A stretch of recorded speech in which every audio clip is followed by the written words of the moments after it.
pleasant evening to each and everyone. Welcome to Anything Goes with DJ Happy on GCCF. Dito muna, dito muna tayo ngayon sa gabing ito. Isang mapagpalang gabi po sa ating lahat. Happy New Year to each and everyone. Woo! Panibagong taon na naman po sa atin, panibagong buhay, panibagong pag-asa. Yan po ang pinaka-importante sa lahat. Pag-asa. Let us all be reminded that we are always tayo ay God's masterpiece ayon po sa Ephesians 2:10. We are God's masterpiece. You are God's masterpiece. Ako rin po, lahat po tayo ay nilikha ng Panginoon with a purpose, and that is to serve Him, to worship Him, and to glorify His mighty name. At syempre po, dahil nilikha tayo ng Panginoon, lahat po tayo ay may halaga. So, yung may mga pinagdadaanan po sa mga oras na ito, alisin po natin yan dahil bagong taon na po muli at bagong pag-asa ito. Another 365 days are waiting for us. Kaya go out of the box. Lumabas po tayo. Humarap tayo sa mundo at harapin po natin ito. Nakasama po ang Panginoon. Alright, maraming salamat sa mga viewers natin ngayon sa inyong mga tahanan. Ngayong araw po nito, dito po sa Anything Goes with DJ Happy on GCCF. Maraming salamat po sa inyong panonood. Isang Happy New Year po sa ating lahat. Again and again, tayo po ay magpasalamat sa Panginoon. But before we start, meron po ulit tayong special guest for this evening. At bago po ang lahat, special thanks po sa ating partners, Wingspired Unlimited, Luminosa, and of course, last but not the least, RCA Build Pro. Also, special thanks po kay Miss Mara Panganiban, ang ating chairperson ng New Ministries, si Direct Ryan De La Serna, ang ating napakahusay po na director, si Mr. Jen Mendillo and EJ Mahipus, ang ating mga executive producers, si Mr. Sean Abela, ang ating multimedia chairperson, and last but not the least, ang ating napaka-dynamic, napakasipag at napakahusay na administrative pastor, si Reverend Rani Jacinto. Alright. Moving on, at dito na tayo sa napakamalaman na part ng ating program dito po sa Anything Goes on GCCF. Ipapakilala po natin ng bahagya ang ating very special guest for this evening. Unang-una po, she is a mentor po. Isa po siyang napakahusay na mentor of all ages. Hindi lang po sa kabataan, pati po sa mga young adults. Siya po ay isang napakamagandang ehemplo po. She is a very efficient mentor. Also, napaka-dynamic po nitong ating special guest for this evening. Very energetic, very lively. At lagi po siyang nakasmile. Ito pa po, another one. Napaka-talented po ng ating special guest for this evening. And last but not the least, she is currently a deaconess po dito po sa Central United Methodist Church. So, without further ado, let's welcome Teacher Medeline Galanza. Hello, Teacher Medi or Ate Medi, Hello, Kuya DJ Happy.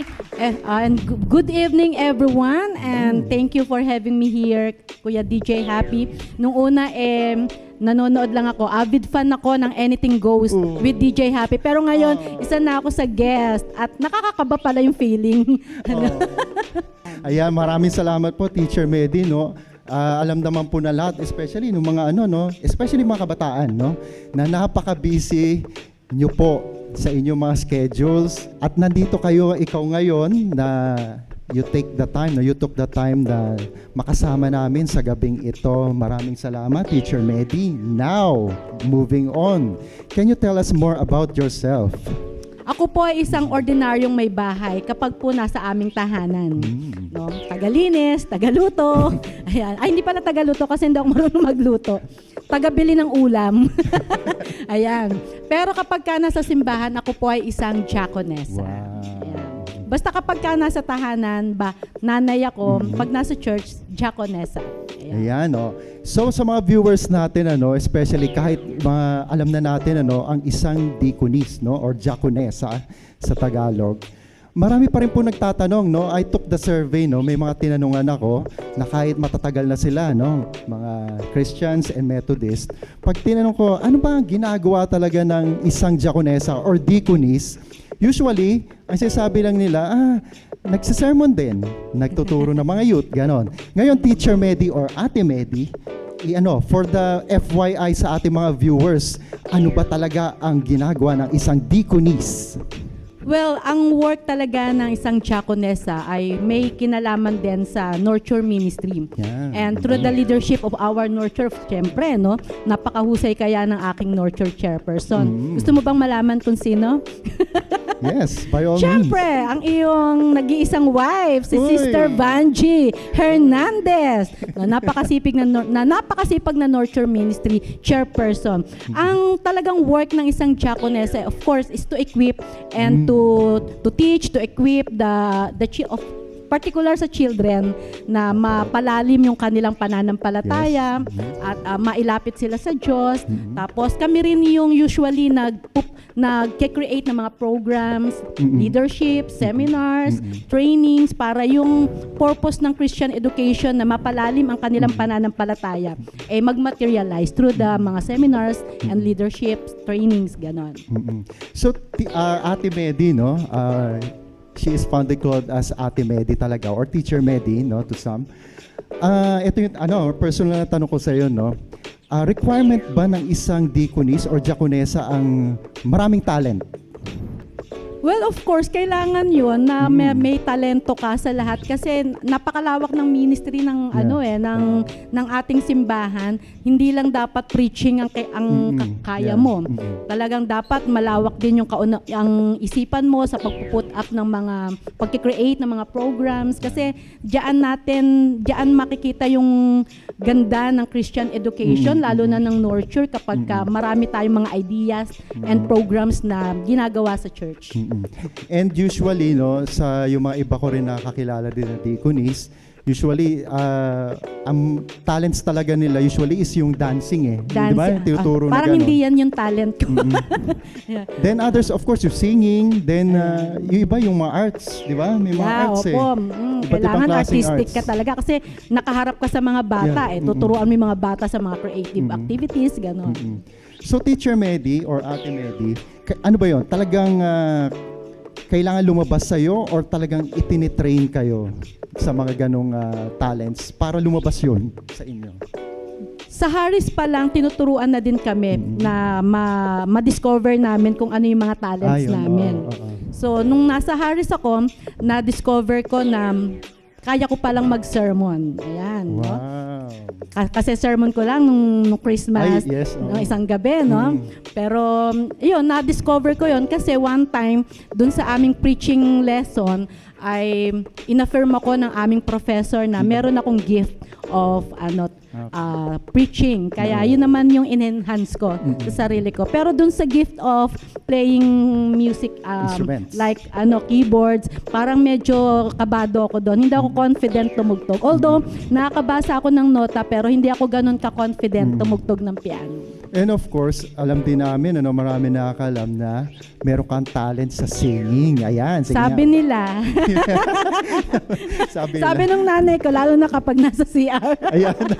Yan yung tinatawag na di ba? Yung banyo queen.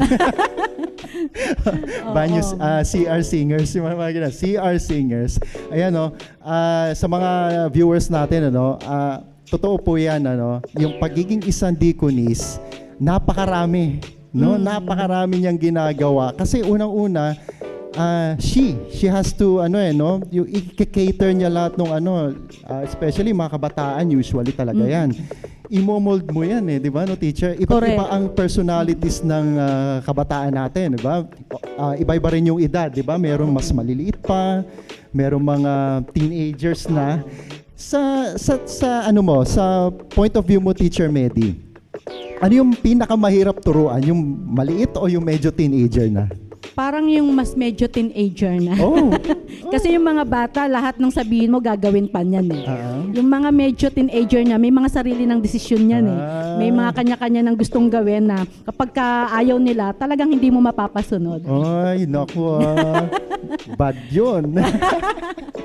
Kaya yung mga nanonood, yung mga viewers natin ngayon, especially yung mga youth, nandito ngayon si Ate Medi or Teacher Medi, no? O sabi niya, mas mahirap daw turuan yung mga teenager na. Aba, narinig niyo yan, ha? Kaya dapat, wag tayong defiant. Kailangan sumunod tayo. Wag din tayo magtatanong lagi or may pinagawa, di ba? Yung parang ayaw ko na yan. Hindi, kailangan... Magtawag ka ng meeting or activity, hindi sila darating. Ganun. Nako wag po ganon mga youth. Kailangan supportive tayo sa ating deaconess kasi sila din yung parang magulang na rin talaga natin, di ba? Di ba? Kung meron tayong mga parents, of course, they are our parents na rin, no? Si Teacher Medi or si Ate Medi. Kaya kung ano yung pagagawa niya, susundin natin. At ito yung pinaka-importante dito. Yung pinagagawa ni Teacher Medi, hindi naman yan para lang sa kanya or sa inyo. Ginagawa niyo ito para kay Lord. Yun ang pinaka-importante. Kaya wag po tayong hindi susunod. Kailangan lagi tayong mag-comply. Lagi tayong pakinggan natin kung ano yung mga gusto niyang gawin. Let us always cooperate, no? Correct. Sa ating mga deaconess. Of course, pati sa mga pastors na din, di ba? And Tama mga po. workers ng ating church. Okay, moving on, Teacher Medi. Matanong ko lang ito, no? Paano ka ba nagsimula maging isang deaconess? Ano yung nag-push sa'yo? Well, kasi bata pa lang ako, talagang laking simbahan na ako. Pero hindi ako nagsimula sa UMC. Nagsimula ako sa mga iba't ibang mga religious group na nag-i-invite sa akin. Akalad ka rin kasi ako kapag may nag-invite sa akin, kahit saan, sa mga church nila, sumasama ako. Kapag kung saan ako komportable, doon ako nag-i-stay. Pero nung may nag-invite sa akin sa UMC, doon ako nag-stay. At nagkaroon ako ng passion doon sa, pag nakikita ko yung diaconessa namin, nagtuturo ng mga bata, parang feeling ko, gusto ko rin magturo. Ayun. Kaya siguro doon nag-start. Tapos yung pagsama-sama ko sa children's camp, ayan, wala akong absent dyan. Every time na may children's camp, lagi akong kasama. Lalo na po, kapag ka merong altar call ang mga pastor, naku, isa yata ako sa kauna-unahang lumalapit sa harapan. Nakikita ko na lang yung sarili ko na umiiyak ako at gusto kong maglingkod sa Panginoon. Hanggang sa mag-Christmas Institute, wala rin akong absent dyan. Lagi rin akong kasama. So, lagi rin akong present sa mga altar call. Siguro yun yung naging way para marinig ko yung calling ng Diyos na tinatawag niya ako sa ganitong profession.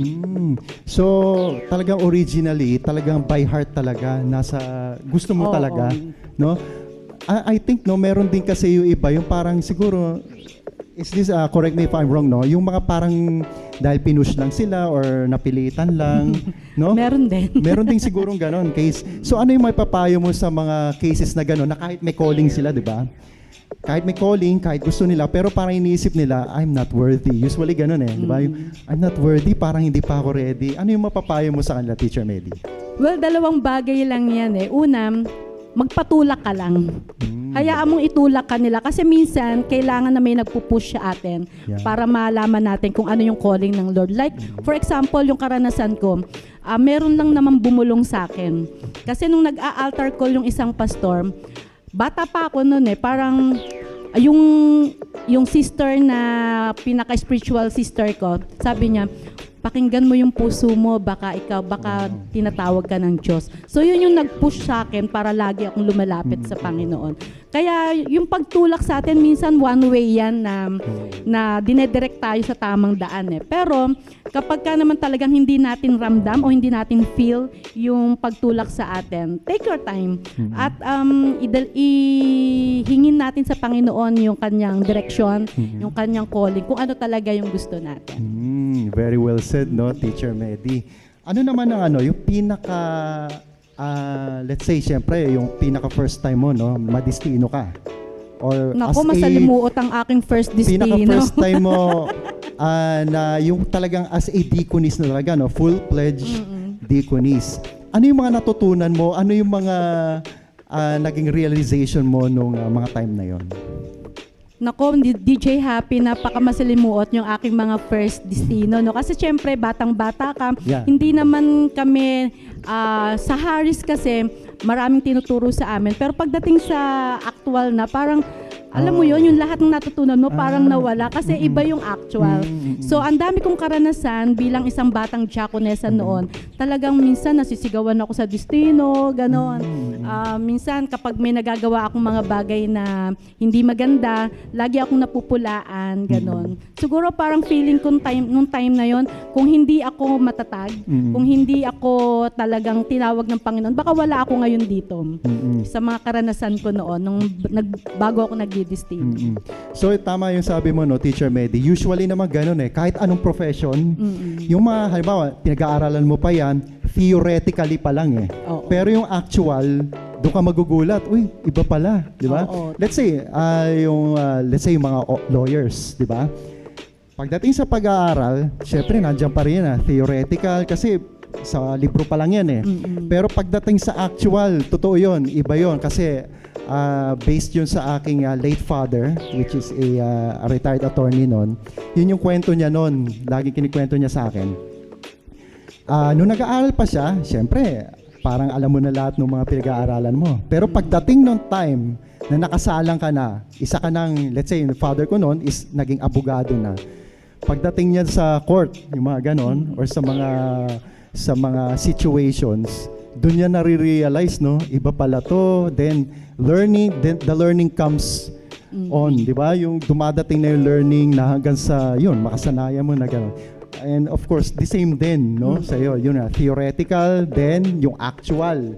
So yung no, Teacher Medi, no, yung sabi mo, marami kang naririnig, marami kang yung criticisms. Nandyan talaga yan. Gumawa ka man ng tama, gumawa ka ng hindi tama, may masasabi at masasabi yan. So ano yung paano ka na-mold nun? No? Paano kayo sa mga ganang sitwasyon? Siguro yung nagstay sa puso ko yung passion Talagang gusto kong maglingkod. Pero nagdurugo yung puso ko noon, DJ Happy, nung mga times na may mga stressors ako. Siyempre, emotion yan Oo, talagang may dumating yung time na, Panginoon, bakit ganito yung nararanasan ko? Bakit ganito? Diakonesa ako, pero bakit ganito yung treatment nila sa akin? Dahil ba isa akong batang diakonesa lang? Parang nagkaroon ako ng thinking na ganon. Pero ang nagpa-stay talaga sa akin, nagpatatag sa akin, yung passion ko to serve. Parang hindi dinedma ko muna sila. Hindi sinet aside ko yung pansarili kong damdamin at nag-move on lang ako. Hinayaan ko lang sila na nandyan lang sila sa paligid. Basta ako, tuloy lang ako sa paglilingkod. So parang yung feeling na somehow, parang feeling mo yung parang naaapi ka, gano'n? Oo, gano'n. Oo, naku FYI ulit yun sa mga viewers natin. Huwag po gano'n. Bad yun. Bad yun. Yun nga yung sabi ko, no, yung let's say yung mga previous guests ko na pastors, di ba?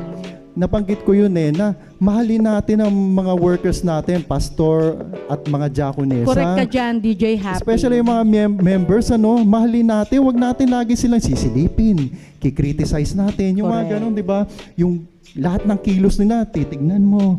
Huwag po ganun. Hinihintay kang magkamali. Oo, kailangan mahalin natin. Yung tinatawag na, wag po tayo maging fault finder. Yes. Di ba?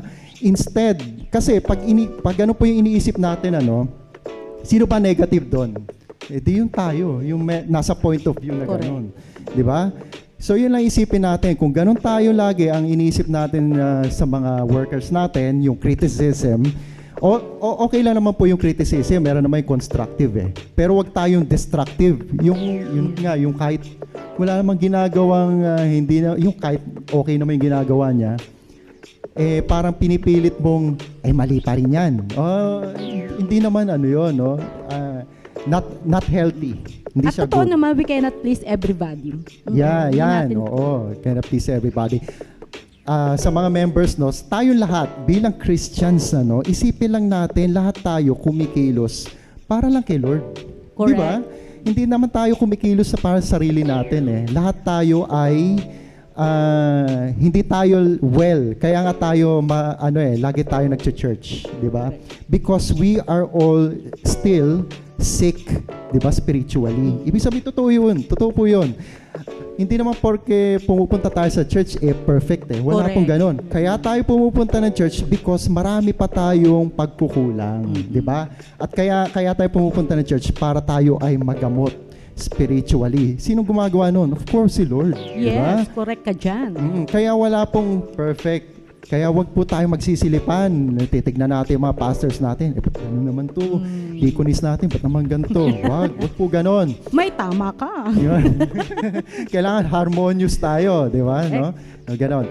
So yun nga, Teacher Medi, how do you respond to this criticism? Halimbawa, siyempre iba yung may harapan, meron ding iba yung behind the curtain.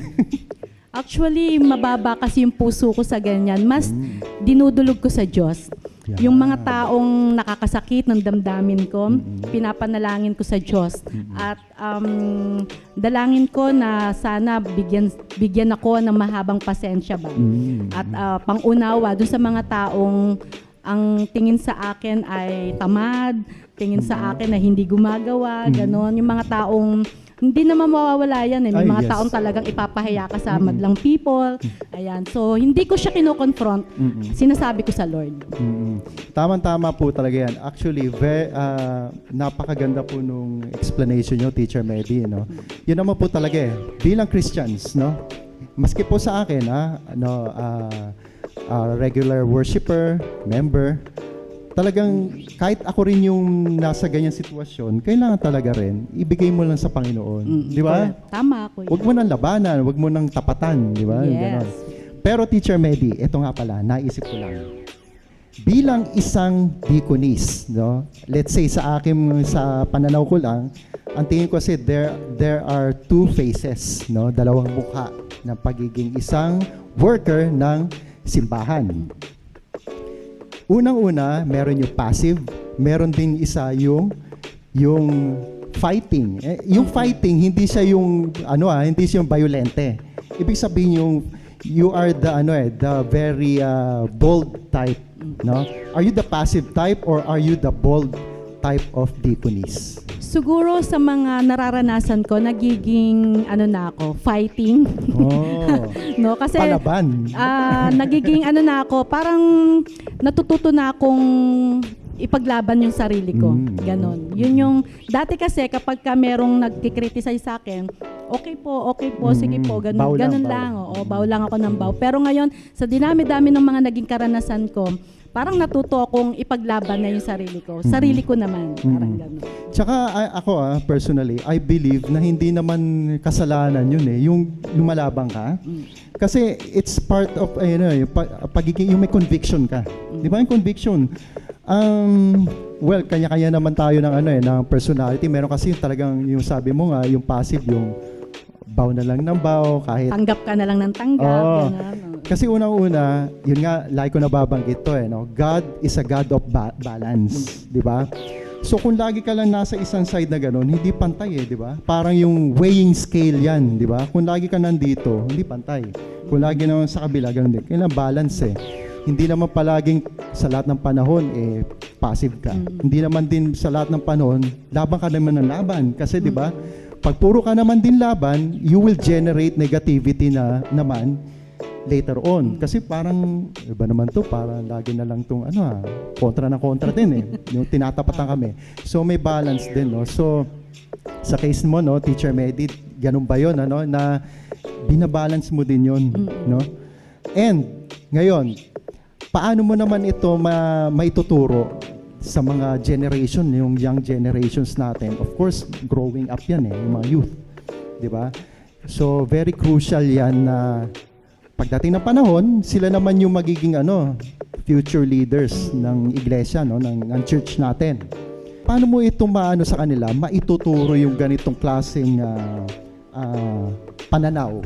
Siguro ang may advice ko sa mga kabataan, base sa aking sariling karanasan, panatiliin pa rin natin yung may mababang kalooban. Kasi mas gusto ko pa rin yung ganong attitude, yung may spirit of humility, na hindi ka laging palaban lagi.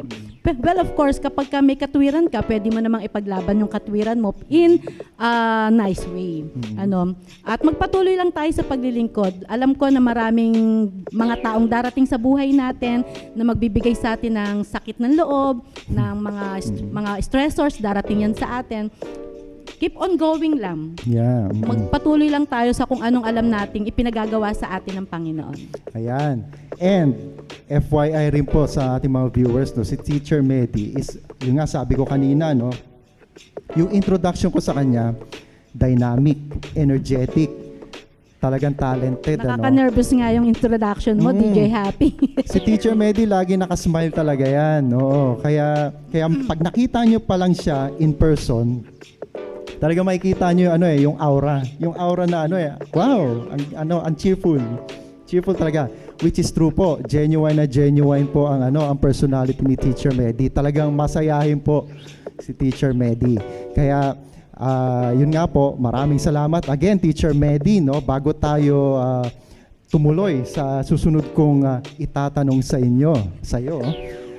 This is about the multi-purpose project po or building ng Central United Methodist Church. Ano pong masasabi niyo dito? Ako, natutuwa ako sa kung anong merong spirit ang Central United Methodist Church, especially yung mga members.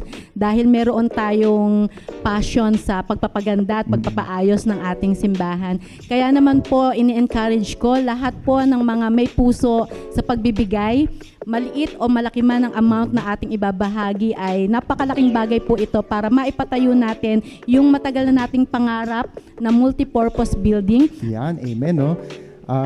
Napakaganda po yan, panawagan na yan, no? Ito pong multi-purpose building po ng Central United Methodist Church para po sa ating lahat to. Mag-iiwan tayo na napakagandang legacy, no, sa mga future generations.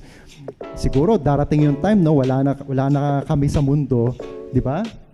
Pero ito, the building, pag ito natapos, talagang nakatayo pa rin ito at patuloy pa rin, no, na kumikilos, no, para sa mga future generations po na active po sa mga panahon na yon. Kaya tayo po ay magtulungan para po dito po sa multi-purpose building project ng Central United Methodist Church. Alright, moving on again, Teacher Medi. Babalikan natin yung tanong mo kanina, yung topic natin, Sabi mo kanina, nando ka na sa side na you are on the level na rin na parang you are a fighting type. Hindi po yung fighting, hindi yung violente, Oo. Hindi parang lang siya, yung mere conviction, no? Fighting type, deaconess. Okay. Of course, pag ganun yung point of view mo, somehow you want some changes sa pinagdidistinuhan mo. Ano yung mga changes na gusto mo mangyari? Well, unang-una sa children's ministry, Kasi noon parang ako, dahil bara-bara lang din, dahil nga mababa yung kalooban ko, kung ano, minsan napapasunod ako ng mga bata kung ano yung gusto nila. No? Ngayon, medyo dahil nagkakaedad na rin, marami ng karanasan sa ministry, so kailangan talaga yung hands-on ako dun sa mga batang tuturuan ko, dahil sabi nga natin, itong mga batang ito yung next generation ng ating pong simbahan, ng ating iglesia. Kaya yung pagtitrain natin sa kanila, kailangan talagang hands-on tayo. Yung pag-training sa kanila, nag-uumpisa po kami sa mga Sunday schools. Tapos syempre meron din tayong junior worship kung saan na i-equip at na sasanay sila na mag-worship sa ating pong maliit na simbahan dito. At the same time, yung pag-aaral namin ng Sunday school ay talaga namang intact dahil yung mga lessons natin ay may kinalaman sa pagpapalalim ng kanilang pananampalataya. Yan, very well said again, no, Teacher Medi, no.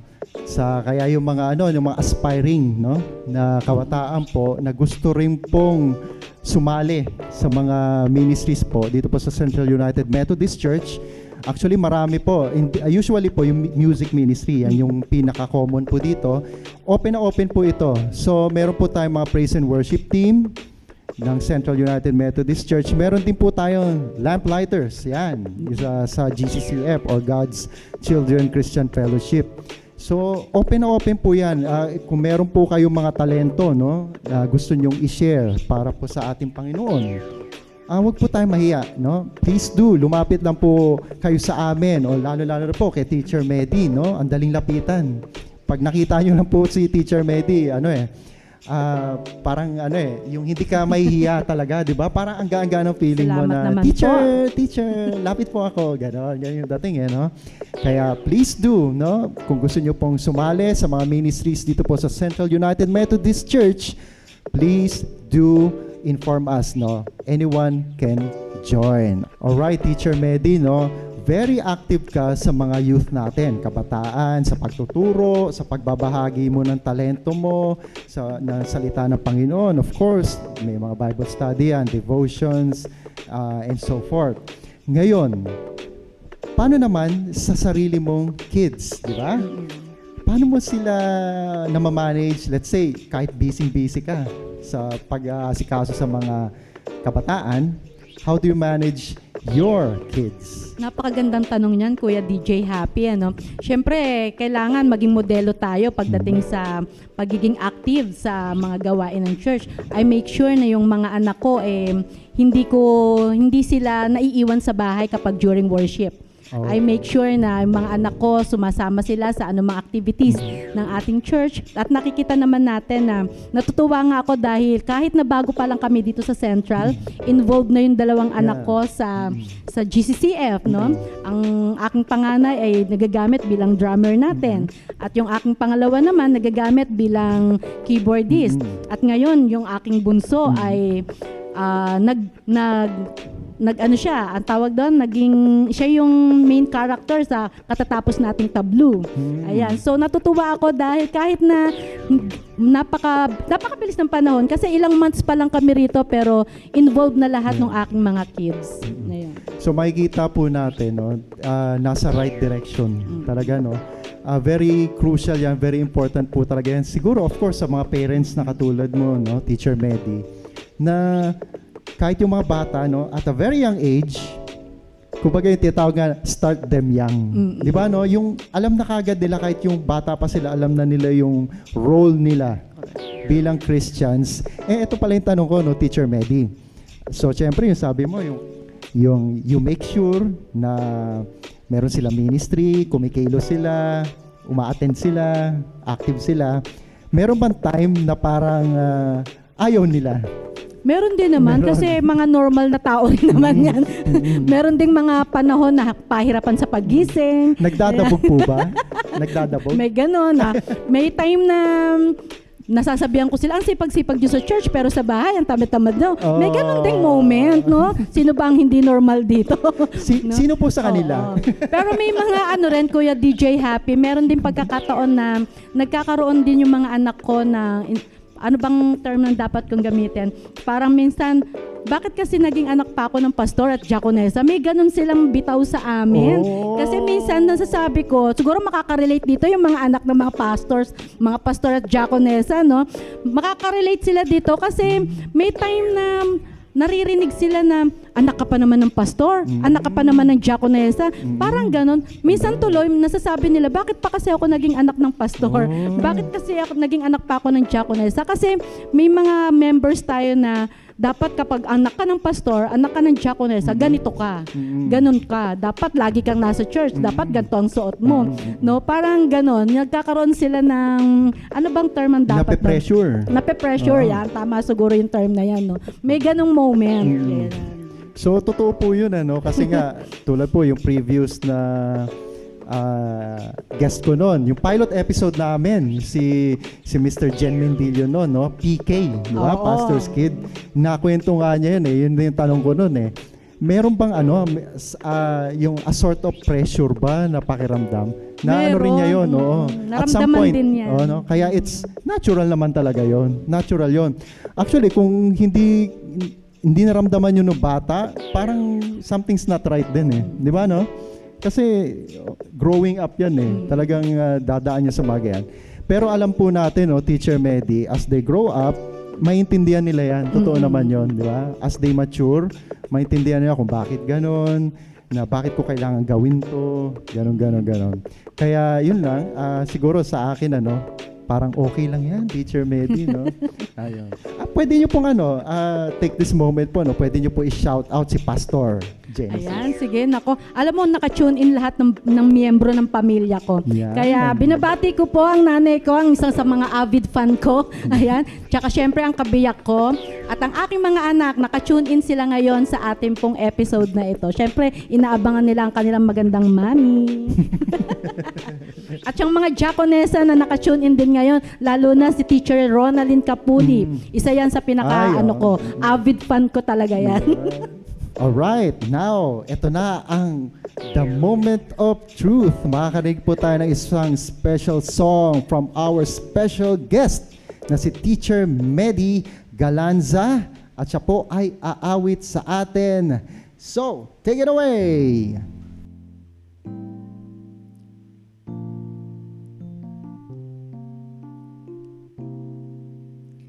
Kung kailan ako nasasaktan, kapag higit kitang kailangan. O Jesus, dumarating sa'yo, dalangin ko sana'y dinggin mo. Panalangin ko sa Diyos, buhay ko ay pagpalain at maging matibay kahit na anong bigat ng suliranin ko sa bawat araw. Sana'y naroon ikaw.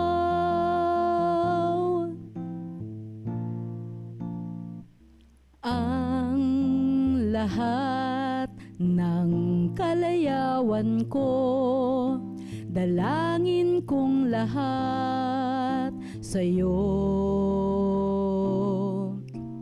Kung ito'y walang katuparan, marahil di iyong kalooban. Panalangin ko sa Diyos, buhay ko ay pagpalain at maging matibay kahit na anong bigat ng suliranin ko sa bawat araw. Sana'y naroon ikaw.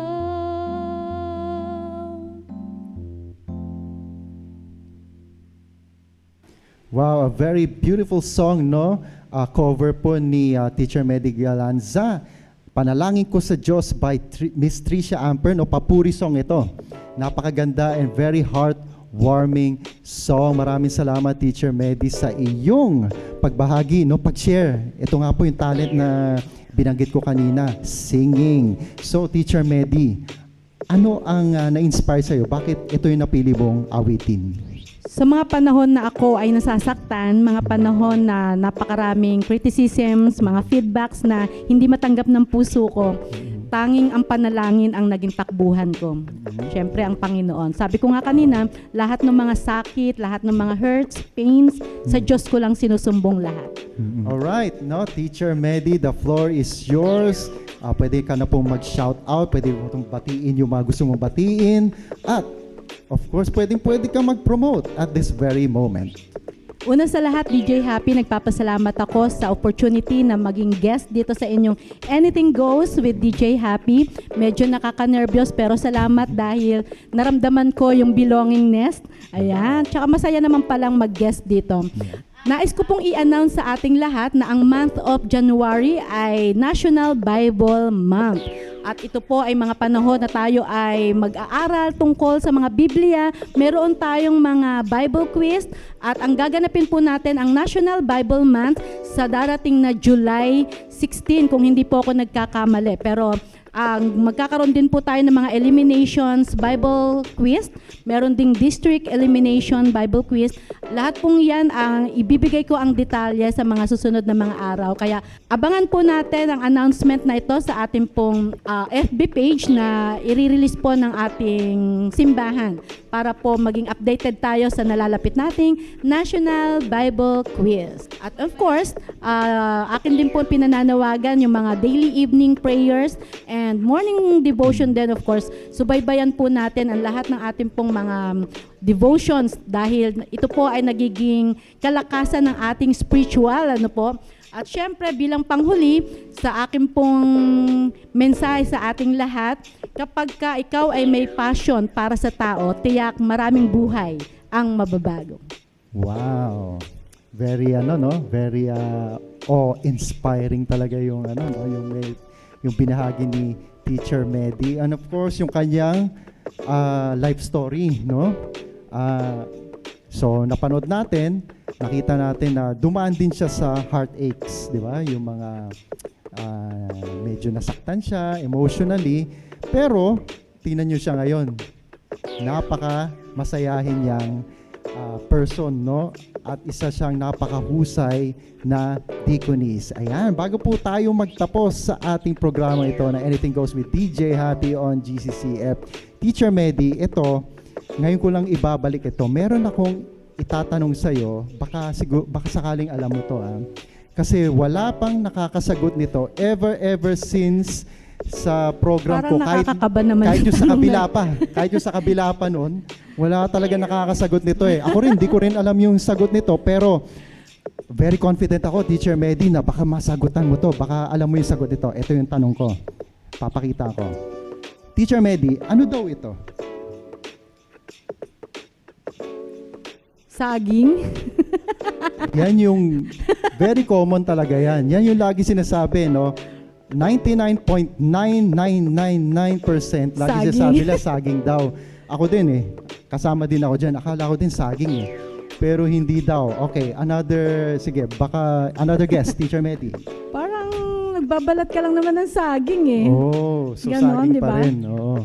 Pero yun nga eh, talagang common na common, obvious na obvious, no? Saging daw. Pero unfortunately, sabi rin nila sa akin, hindi daw yun yung sagot. Hindi daw saging. So wala pa rin nakakasagot? Wala nakakasagot, so medyo na ano ko, no? Parang, hindi pa rin nasagutan. Kahit si Teacher Medi, hindi niya nasagot. Ako rin. May prize ba kapag nasagutan? I think so. Meron. Pero ako din, hindi ko rin alam hanggang ngayon ang sagot. So, ang gagawin na lang natin, ibalik Balik natin. Na lang natin. Ayan. Tama yan, Teacher Medi. Ibabalik na lang natin. Ayan. That wraps up our another inspiring episode of Anything Goes with DJ Happy on GCCF. Dito muna, napaka-dynamic, napaka-energetic, napaka-cheerful po ng ating usapan dito na kahit may konting Damdamin, emotion. konting emotion, ano?